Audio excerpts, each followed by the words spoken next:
گے تو وہ تمہارا کچھ بھی نہیں بگاڑ سکیں گے، اور اگر فیصلہ کرنا چاہو تو انصاف کا فیصلہ کرنا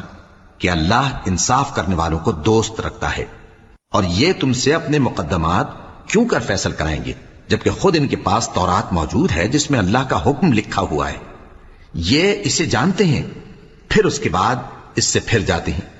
اور یہ لوگ ایمان ہی نہیں رکھتے۔ بے شک ہم نے تورات نازل فرمائی جس میں ہدایت اور روشنی ہے، اسی کے مطابق انبیاء جو اللہ کے فرما بردار تھے یہودیوں کو حکم دیتے رہے ہیں، اور مشائخ اور علماء بھی،